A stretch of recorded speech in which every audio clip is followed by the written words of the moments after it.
आज ये हमारा लोक प्रशासन का दूसरा क्लास है। लोक प्रशासन के प्रथम क्लास में हमने देखा था लोक प्रशासन शब्द का शाब्दिक अर्थ क्या होता है, और आज के इस क्लास में हम देखेंगे लोक प्रशासन शब्द का संकल्पनात्मक अर्थ क्या होता है, अर्थात what is the meaning of public administration as a concept और the conceptual meaning of public administration.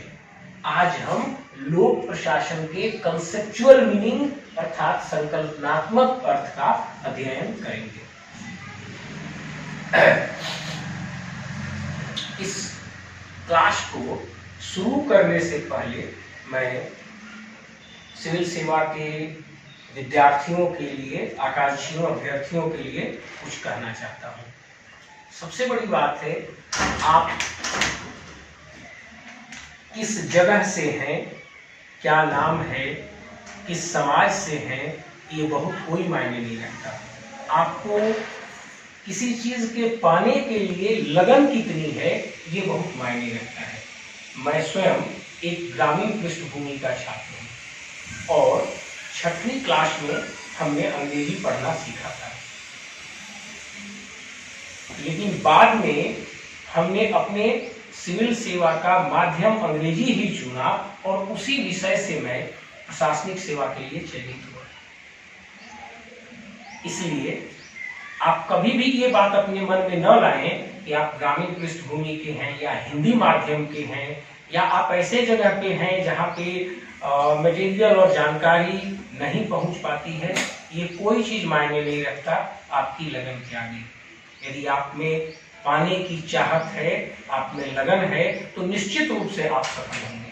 दूसरी चीज, मेरा यह क्लास लोक प्रशासन के लिए सिलसिलेवार प्रत्येक 2 से 3 दिन में अगला क्लास अपलोड होगा और वह सिलसिलेवार एक तरफ से टॉपिक के अनुसार होगा और प्रत्येक टॉपिक में पूर्णता से पढ़ाऊंगा। चलिए आइए अब हम आज लोक प्रशासन के इस क्लास पर आते हैं। आज हमारा अध्ययन का टॉपिक है लोक प्रशासन का संकल्पनात्मक अर्थ या लोक प्रशासन का कंसेप्चुअल मीनिंग। सबसे पहले आप ये सोचिए कंसेप्चुअल मीनिंग क्या है। कंसेप्चुअल मीनिंग कहने से क्या तात्पर्य है? कंसेप्चुअल मीनिंग कहने का क्या तात्पर्य है? किसी भी शब्द के संकल्पनात्मक अर्थ या कंसेप्चुअल मीनिंग का मतलब होता है उस शब्द को विद्वानों ने किस तरीके से परिभाषित किया है, उस शब्द को उस विषय के विद्वानों ने किस तरह से परिभाषित किया है। उन विद्वानों की परिभाषाओं का जब आप विश्लेषण करेंगे तब आपको उस शब्द का संकल्पनात्मक अर्थात कंसेप्चुअल अर्थ प्राप्त होगा। अब हमें क्या समझना है? हमें समझना है लोक प्रशासन का संकल्पनात्मक अर्थ। तो लोक प्रशासन का संकल्पनात्मक अर्थ समझने के लिए यह आवश्यक है कि आप पहले प्रशासन शब्द का संकल्पनात्मक अर्थ को समझिए। अब प्रशासन शब्द का संकल्पनात्मक अर्थ को कैसे समझेंगे? तो प्रशासन शब्द का कुछ विद्वानों के द्वारा जो परिभाषा दी गई है उस परिभाषा का पहले आप अध्ययन कीजिए। प्रशासन शब्द के कुछ प्रशासन शब्द का कुछ विद्वानों के द्वारा दी गई परिभाषा का हम अध्ययन एक एक करके करेंगे। उसमें हम मुख्य रूप से 5 विद्वानों के द्वारा दी गई परिभाषा को लिए हैं। पहला है E.N. ग्लैडन, दूसरा है फेलिक्स निग्रो, तीसरा है हर्बर्ट साइमन, चौथा है जॉन विग और 5वां है जॉर्ज बर्कले।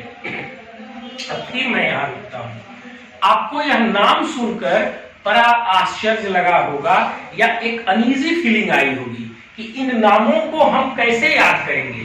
लेकिन लोक प्रशासन के अधिकतर सिद्धांतों का विकास, एक्चुअली मैं कहूँ लोक प्रशासन के संबंध में अधिकतर रिसर्च, अधिकतर शोध पाश्चात्य देशों में ही हुई और पाश्चात्य देशों के नाम इसी तरह से हैं। तो लोक प्रशासन के अधिकतर विद्वान पाश्चात्य देशों के हैं और उनके नाम इस तरह से हैं। तो इस नाम को आपको याद करना ही पड़ेगा। शुरू में आपको थोड़ा ये अनईजी लगेगा, लेकिन बाद में जब आप धीरे धीरे इसे देखते जाएंगे, रटने की जरूरत नहीं है, रटने की बिल्कुल जरूरत नहीं है।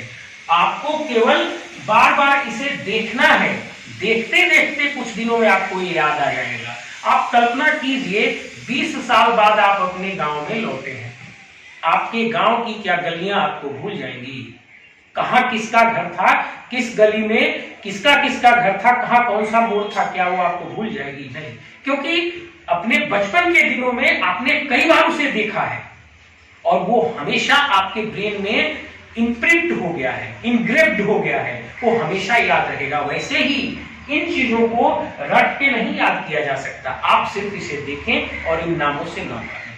अब आप आइए, हाँ एक बात और यहां करना चाहता हूं, सिविल सेवा के चयन के लिए लोग अलग अलग विषय लेते हैं।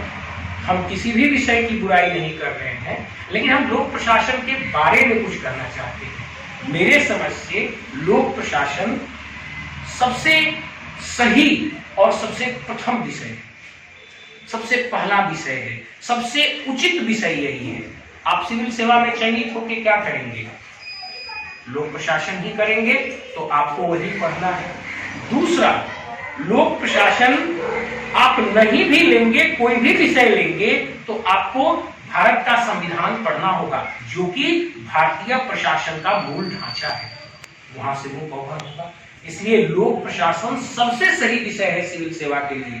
और लोक प्रशासन विषय के प्रथम पेपर में जहां सिद्धांतों का अध्ययन आपको करना है, ऐसे विद्वानों के नाम आएंगे, इनसे आपको भागना नहीं है, इनको केवल बार बार देखना है, ये आपको याद आ जाएंगे। अब इन 5 विद्वानों की परिभाषा को हम देखेंगे और इन विद्वानों की परिभाषा के आधार पर हम प्रशासन के संकल्पनात्मक अर्थ को देखेंगे, प्रशासन के अवयव को देखेंगे। आइए अब हम एक एक करके इन विद्वानों के परिभाषा को देखते हैं।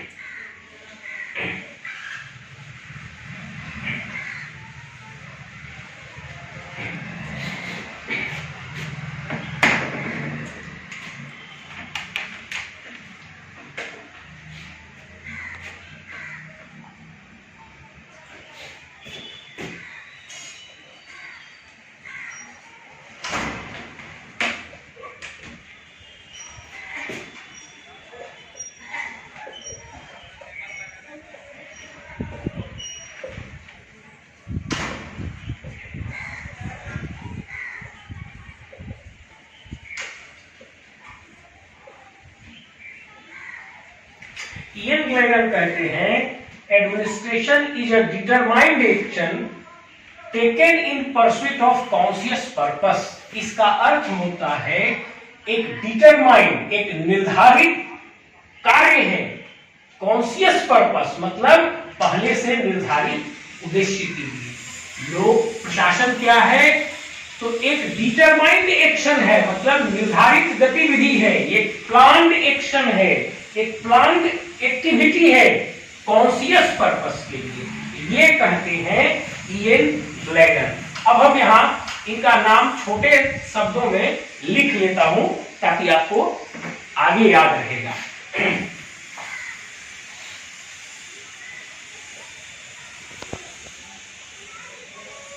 ग्लेगन। अब हम दूसरे विद्वान की ओर आते हैं, फेलिक्स अ निग्रो।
अब आप देखिए, फिलिक्स से नीग्रो कहते हैं administration is an organisation and use of men and material to accomplish a common purpose. मतलब संगठन बनाना है और उसका उपयोग करना है। मैन और मटेरियल को लेकर संगठन बनाना है और किसके लिए? एक पहले से निर्धारित उद्देश्य की प्राप्ति के लिए। मतलब एक निश्चित उद्देश्य की प्राप्ति के लिए मैन और मटेरियल का संगठन बना के उपयोग करना है। अब इसमें दो चीजें हैं कि नहीं? मैन और मटेरियल का संगठन मतलब लोगों का समूह हुआ कि नहीं हुआ, और एक्कम्प्लिश अ पर्पस मतलब उद्देश्य की प्राप्ति मतलब निश्चित उद्देश्य हुआ कि नहीं हुआ। मैं इस परिभाषा को फिर से दोहराता हूं। Administration is organisation and use of men and material. Organisation and use of men and material मतलब मैन और मटेरियल का एक संगठन होगा। किस चीज के लिए? एक उद्देश्य की प्राप्ति के लिए। अब देखिए, यहां पे दो चीजें आपको दिखाई देती हैं इस परिभाषा में। मेन एंड मटेरियल का ऑर्गेनाइजेशन होगा, एक संगठन होगा, मतलब लोगों का एक समूह हुआ, या आप संगठन ही मानिए, संगठन हुआ। और मैं और थोड़ा सामान्य शब्दों में कहूं तो लोगों का समूह हुआ। जब ऑर्गेनाइजेशन, जैसे ही मेन और मटेरियल का ऑर्गेनाइजेशन होगा मतलब लोगों का एक समूह होगा। अब आप यहां से समझिए, organisation and use of men and material का मतलब है लोगों और मटेरियल मिलाकर एक संगठन। लोग और मटेरियल मिलाकर एक संगठन मतलब लोगों का एक समूह यहां पर हुआ। और एक्कम्प्लिश अ पर्पस मतलब एक निश्चित उद्देश्य हुआ। एक निश्चित उद्देश्य हुआ जिसकी प्राप्ति के लिए मैन और मटेरियल का संगठन बनाया गया और उसका उपयोग किया गया। अब हर्बर्ट साइमन, ये परिभाषा मुझे सबसे एप्ट लगता है, हर्बर्ट साइमन महोदय की परिभाषा।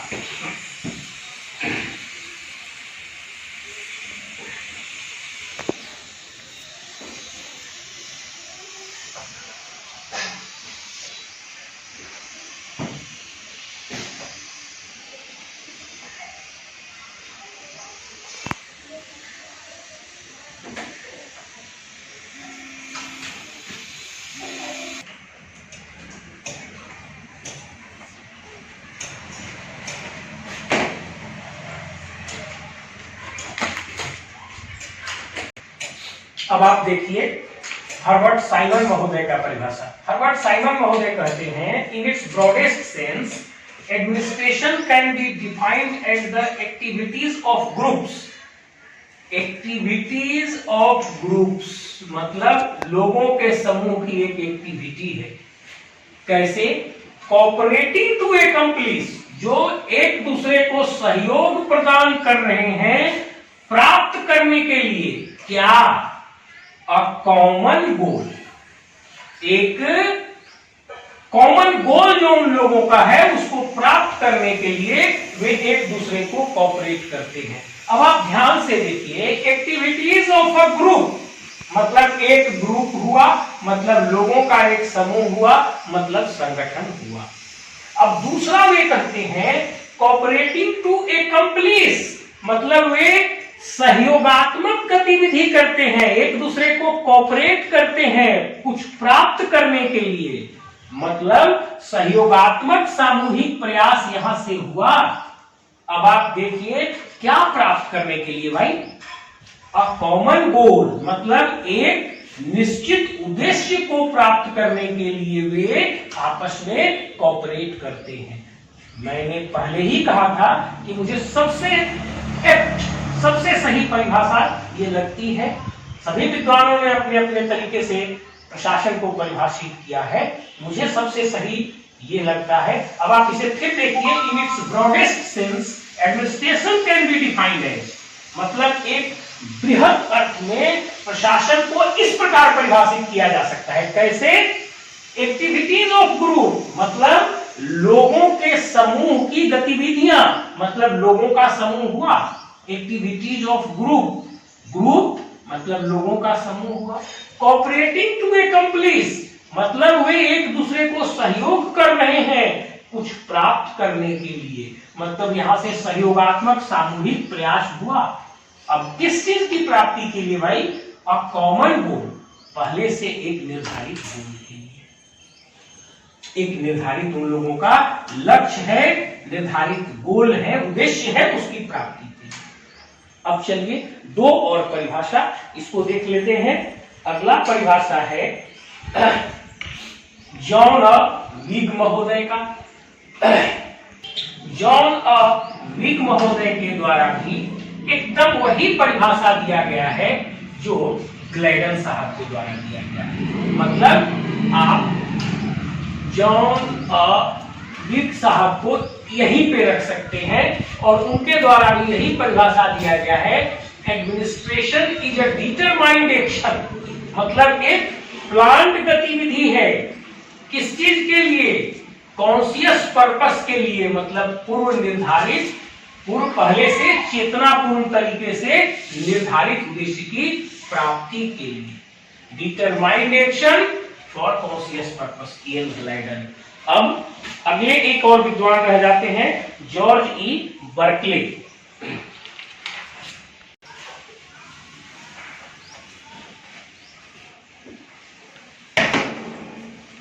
जॉर्ज ए बर्कले महोदय कहते हैं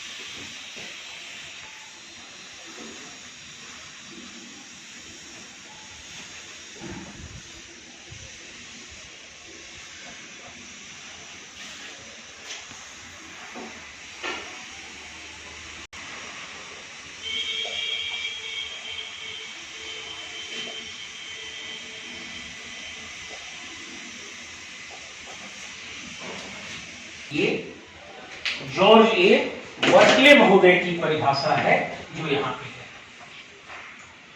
जॉर्ज ए बर्कले महोदय की ये परिभाषा है। क्या कहते हैं जॉर्ज ए बर्कले महोदय? एडमिनिस्ट्रेशन इज अ प्रोसेस, मतलब एडमिनिस्ट्रेशन एक गतिविधि है, एक प्रक्रिया है, एक कार्य है। Administration is a process involving human beings, human beings मतलब लोगों का समूह को, लोगों का समूह ज्वाइंटली इंगेज्ड इन वर्किंग, एक साथ इंगेज्ड है कार्य करने में। किस चीज के लिए भाई? एक कॉमन गोल के लिए। मतलब प्रशासन एक ऐसी प्रक्रिया है जिसमें लोगों का समूह सामूहिक रूप से इंगेज्ड है एक कॉमन गोल की प्राप्ति के लिए। मैं इसे एक बार फिर दोहराता हूं। प्रशासन एक ऐसी प्रक्रिया है जिसमें लोगों का समूह सामूहिक रूप से इंगेज्ड है एक कॉमन गोल के लिए। अब देखिए तो यहां पर लोगों का समूह है कि नहीं? ज्वाइंटली इंगेज्ड मतलब सामूहिक प्रयास है कि नहीं? और कॉमन गोल मतलब एक निश्चित उद्देश्य हुआ कि नहीं हुआ? अब इन पांचों परिभाषाओं का आप विश्लेषण कीजिए। इन पांचों परिभाषाओं का विश्लेषण करने पर आपको स्पष्ट होगा कि प्रशासन के तीन मुख्य इंग्रेडिएंट्स हैं, मुख्य अवयव हैं, और वे तीन अवयव इस प्रकार हैं। पहला है निश्चित उद्देश्य, दूसरा है लोगों का समूह और तीसरा है सहयोगात्मक सामूहिक प्रयास। अब इन तीनों को मिलाकर आप परिभाषित कीजिए प्रशासन को। किसी निश्चित उद्देश्य की प्राप्ति के लिए लोगों के समूह के द्वारा किया जाने वाला सहयोगात्मक सामूहिक प्रयास प्रशासन कहलाता है। चलिए मैं इस निश्चित इस विश्लेषण के निचोड़ को पहले बोर्ड पर लिख लेता हूं, फिर हम इसमें आगे बढ़ेंगे। उद्देश्य, दूसरा है लोगों का समूह और तीसरा है सहयोगात्मक सामूहिक प्रयास। ये 3 मुख्य इंग्रेडिएंट हैं प्रशासन के। अब इन तीनों मुख्य इंग्रेडिएंट को मिलाकर प्रशासन की परिभाषा को आप लिखिए।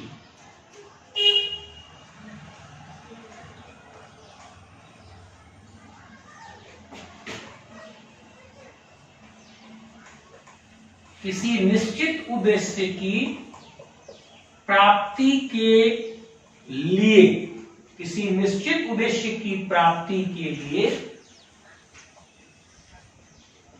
लोगों के एक समूह के द्वारा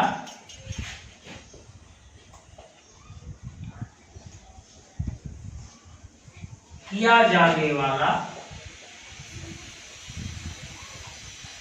सहयोगात्मक सामूहिक प्रयास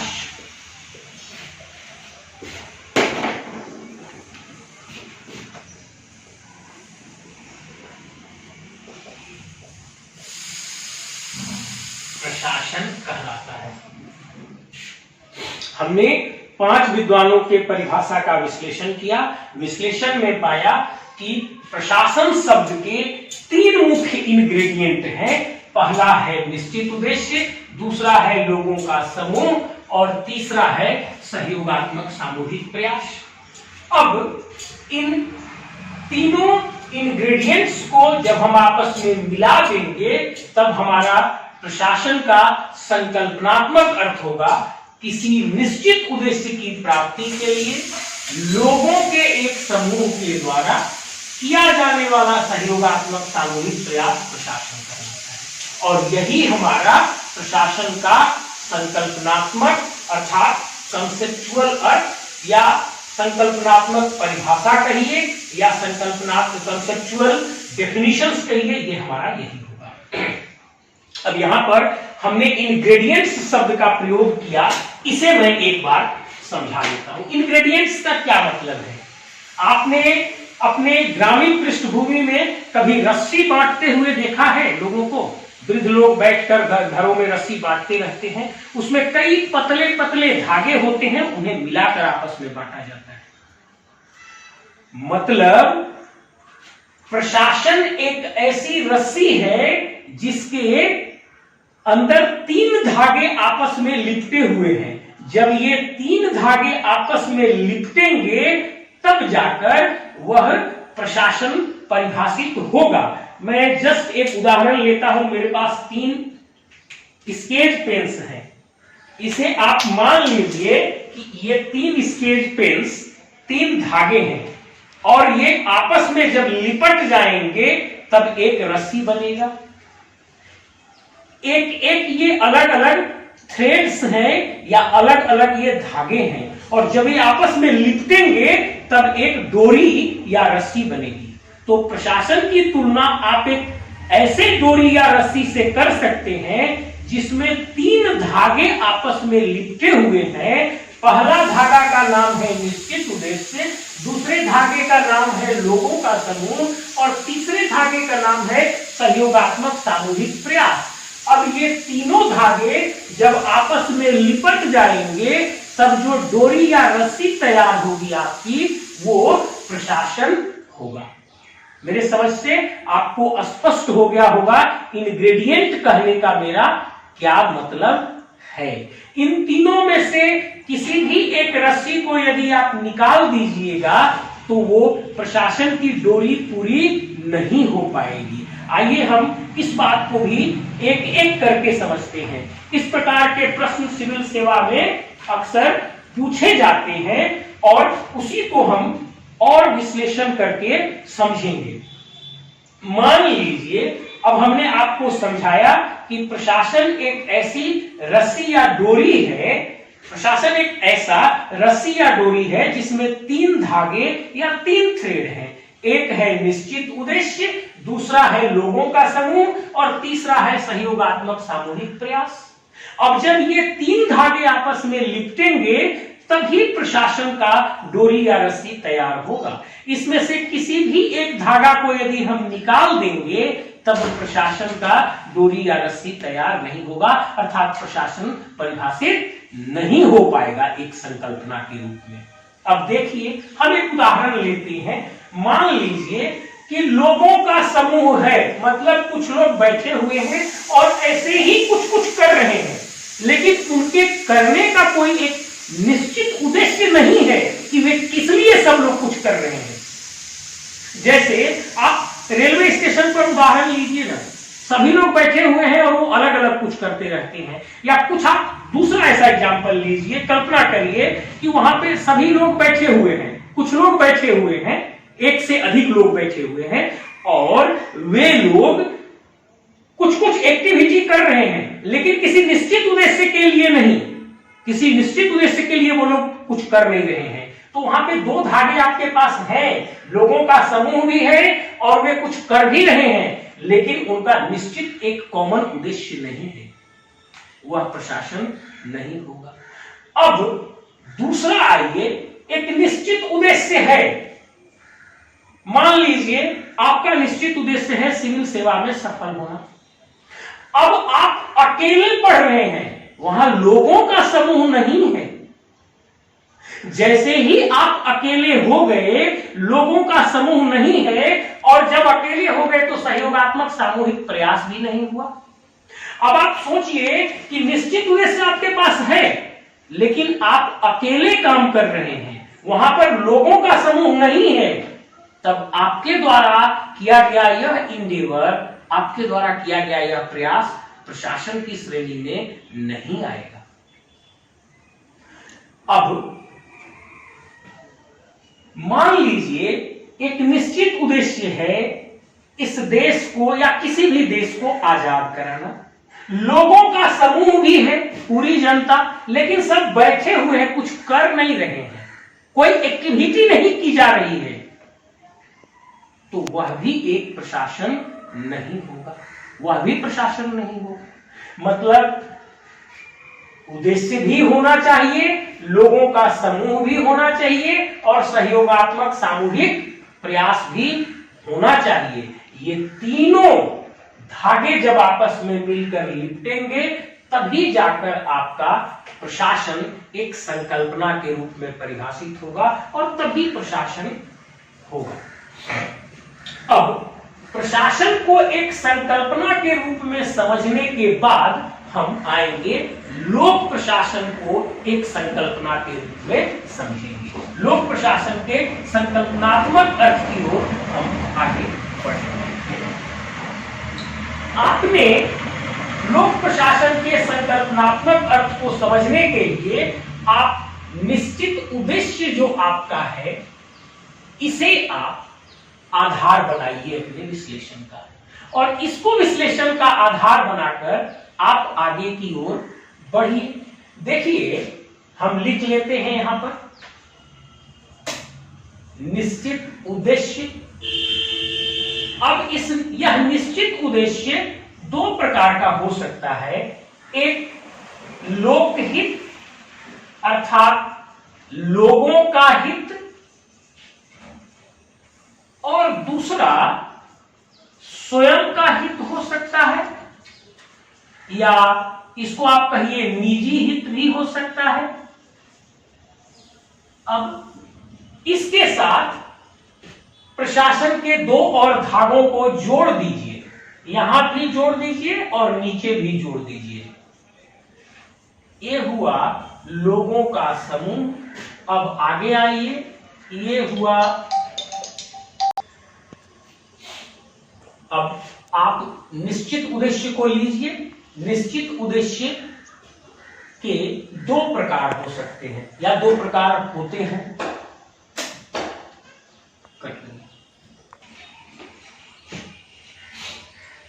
अब आप निश्चित उद्देश्य को ले लीजिए। निश्चित उद्देश्य का दो प्रकार होगा। पहला, निश्चित उद्देश्य लोकहित या लोगों का हित होगा और दूसरा स्वयं का हित या निजी हित होगा। अब निश्चित उद्देश्य के इन दोनों प्रकारों के साथ आप प्रशासन के दो और धागों को जोड़ दीजिए।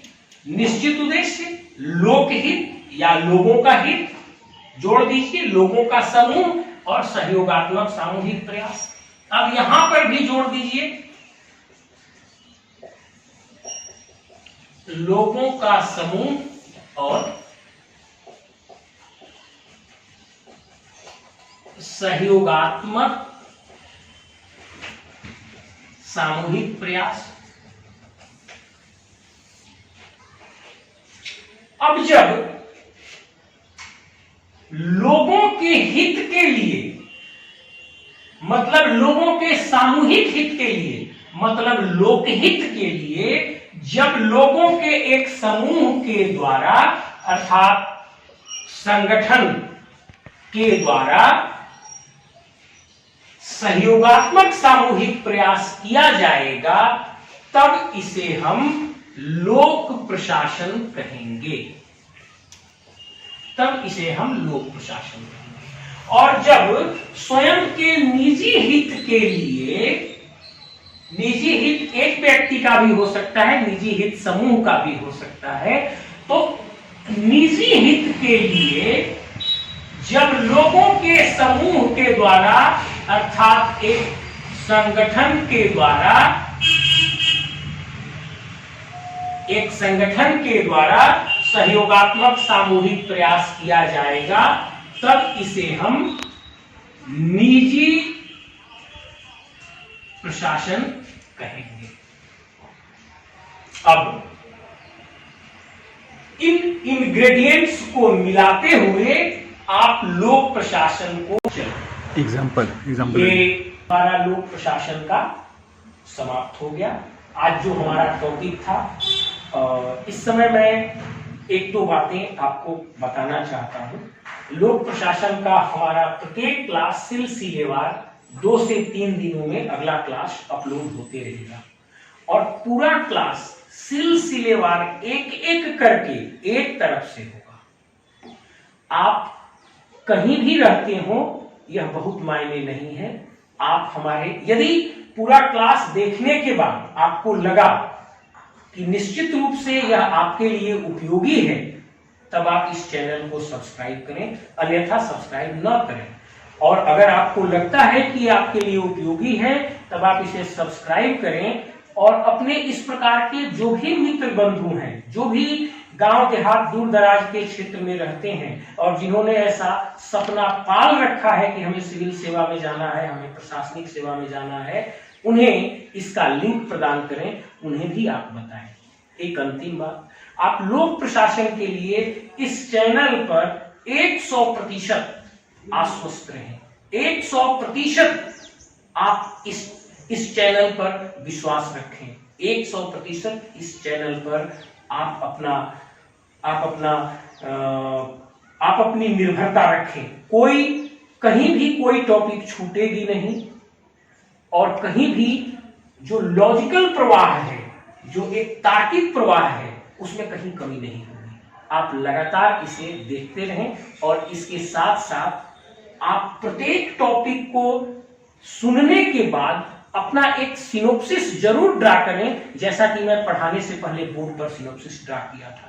इससे आपको रिवीजन करने में बहुत आसान होगा। हम किसी क्लास में पूरी रणनीति का डिस्कशन करेंगे कि हम तैयारी कैसे करें, हम किन किन किताबों को पढ़ें, हम कैसे पढ़ें, प्रतिदिन का मेरा रूटीन क्या होना चाहिए। हमारी तैयारी एक अलग हिस्सा है, एग्जाम का रिवीजन एक अलग हिस्सा है और एग्जाम हॉल की रणनीति एक अलग हिस्सा है। हम इन तीनों रणनीतियों पर भी अध्ययन करेंगे, विश्लेषण करेंगे। पहला, हम तैयारी कैसे करें, दूसरा हम रिवीजन कैसे करें, दूसरा तो यही ले लीजिए हम नोट्स कैसे बनाएं, तीसरा हम रिवीजन कैसे करें और चौथा परीक्षा हॉल में हम कैसे करें। इन चारों रणनीतियों का हम एक दिन डिस्कशन करेंगे। फिलहाल इतना कि जो भी आप क्लास करते हैं हमारा, आप इस क्लास का एक सिनोप्सिस जरूर तैयार कर लें और इस क्लास पर आप 100% विश्वास रखें। लोक प्रशासन के लिए आपको और कहीं जाने की जरूरत नहीं है। Thank you. अब एक अंतिम बिंदु हमने देख लिया, प्रशासन एक संकल्पना के रूप में क्या है। उसके बाद हमने उद्देश्य को आधार बनाकर देखा कि लोक प्रशासन एक संकल्पना के रूप में क्या है और निजी प्रशासन एक संकल्पना के रूप में क्या है। अब इन तीनों चीजों को देखने के बाद एक प्रश्न आपके मन में आती होगी, क्या पहले लोक प्रशासन शुरू हुआ या पहले निजी प्रशासन शुरू हुआ? अब आप ध्यान से देखिए, निश्चित उद्देश्य की प्राप्ति के लिए लोगों के समूह द्वारा किया जाने वाला सहयोगात्मक सामूहिक प्रयास प्रशासन है, और जब वह निश्चित उद्देश्य निजी हित होता है तब उसे निजी प्रशासन कहते हैं। अब आप मनुष्य के उस पाषाण काल की परिकल्पना कीजिए जब मनुष्य पूर्ण रूप से कपड़े भी नहीं पहनता था और गुफाओं में रहता था, लेकिन उस समय भी मनुष्य समूह में रहता था और समूह में रहने के दो उद्देश्य थे। पहला था जंगली जानवरों का शिकार करके अपने लिए भोजन जुटाना और दूसरा उद्देश्य था जंगली जानवरों से अपनी सुरक्षा करना। अब आप सोचिए, जब मनुष्य सभ्य नहीं हुआ था, सुसंस्कृत नहीं हुआ था, जब मनुष्य एक साथ बस्ती बनाकर नहीं रहने लगा था, जब राज्य की उत्पत्ति नहीं हुई थी, उससे बहुत पहले जब मनुष्य असभ्य अवस्था में था, जब गुफाओं में रहता था, तब भी वह समूह में रहता था, तो लोगों का समूह तो हुआ। अब निश्चित उद्देश्य, समूह में रहने का एक उसका उद्देश्य था कि वो अपने लिए भोजन का जुगाड़ कर सके और जंगली जानवरों से सुरक्षा कर सके। अब निश्चित उद्देश्य भी हुआ और इस कार्य के लिए वे लोग सहयोगात्मक सामूहिक प्रयास भी आपस में करते थे। इस तरह से प्रशासन एक गतिविधि के रूप में, एक प्रक्रिया के रूप में उतना पुराना है जितना मनुष्य का गुफाओं के समय का सामूहिक जीवन। जैसे ही मनुष्य समूह में रहना शुरू किया और निश्चित उद्देश्य के लिए सहयोग करने लगा, वहीं से प्रशासन का जन्म हुआ। लेकिन यह प्रशासन कौन सा प्रशासन कहलाएगा, लोक या निजी? यह प्रशासन निजी प्रशासन कहलाएगा, क्योंकि वे लोग अपने निजी हित के लिए सामूहिक प्रयास कर रहे थे। अपने निजी हित के लिए, भोजन की व्यवस्था करने के लिए और जानवरों से अपने जीवन की सुरक्षा के लिए समूह में रहकर सामूहिक प्रयास कर रहे थे। और उस प्रशासन को निजी प्रशासन कहा जाएगा। जब बाद में मनुष्य सभ्य हुआ, बस्ती बनाकर रहने लगा, धीरे धीरे राज्य की संकल्पना आई, राज्य की उत्पत्ति हुई और उसके बाद सामूहिक प्रयास लोकहित के लिए किया गया और तब वहां से लोक प्रशासन एक गतिविधि के रूप में, एक संकल्पना के रूप में आगे बढ़ी। इस प्रकार यदि आपसे कभी भी कोई पूछे, आपके मन में प्रश्न आए कि प्रशासन के दो ही प्रकार हैं, लोक या निजी। अब कोई भी प्रशासन या तो लोक प्रशासन होगा या तो निजी प्रशासन होगा। अब आपके मन में ये बात आएगी या कोई आपसे प्रश्न पूछेगा कि दोनों में से कौन सा प्रशासन, लोक प्रशासन की पहले शुरुआत हुई या निजी प्रशासन की? आपका उत्तर होगा निश्चित रूप से निजी प्रशासन, क्योंकि जब मनुष्य असभ्य अवस्था में गुफाओं में भी रहता था, तब निश्चित उद्देश्य भोजन की प्राप्ति और जीवन की सुरक्षा के लिए समूह में रहता था और उस समूह के द्वारा सहयोगात्मक सामूहिक प्रयास किया जाता था और उसी समय से प्रशासन की उत्पत्ति हुई। एक प्रक्रिया के रूप में, और वह प्रशासन निजी प्रशासन का एक रूप है। अर्थात निजी प्रशासन पहले शुरू हुआ, बाद में जब राज्य की उत्पत्ति हुई, सरकार बनी, और सरकार के संगठन के द्वारा जब प्रयास शुरू किया गया लोकहित का, तब वहां से लोक प्रशासन का एक गतिविधि के रूप में जन्म हुआ। ये निश्चित रूप से सही है कि जिस समय वे लोग निजी हित के लिए सहयोगात्मक सामूहिक प्रयास कर रहे थे, उस समय किसी ने प्रशासन को परिभाषित नहीं किया था। उस समय प्रशासन परिभाषित नहीं की गई थी। वे जानते भी नहीं थे मैं क्या कर रहा हूं, लेकिन वे जो कर रहे थे वह प्रशासन था, और प्रशासन का निजी रूप था। अब मैं अपने इस पोर्शन को कंक्लूड करता हूं। किसी निश्चित उद्देश्य की प्राप्ति के लिए लोगों के समूह के द्वारा किया जाने वाला सहयोगात्मक सामूहिक प्रशासन है। जब निश्चित उद्देश्य लोकहित हो, तब प्रशासन लोक प्रशासन कहलाएगा। जब निश्चित उद्देश्य निजी हित हो, तब वह निजी प्रशासन कहलाएगा। प्रशासन एक गतिविधि के रूप में मनुष्य के गुफा वाले जीवन से ही शुरू हुआ, और उस समय का वह प्रशासन निजी प्रशासन था। बाद में जब मनुष्य सभ्य हुआ, राज्य की उत्पत्ति हुई, राज्य के एक अंग के रूप में सरकार बनी, तब वहां से लोक प्रशासन की शुरुआत हुई। अब 2 से 3 दिनों में हम अपना अगला क्लास लोड करेंगे, जिसमें हम लोक प्रशासन की प्रकृति, लोक प्रशासन के क्षेत्र, और लोक प्रशासन विषय की उत्पत्ति कैसे हुई और इसका धीरे धीरे विकास कैसे हुआ, इन बातों पर चर्चा करेंगे। अगर आपको यह क्लास उपयोगी लगे तो निश्चित रूप से सब्सक्राइब कर लें। Thank you.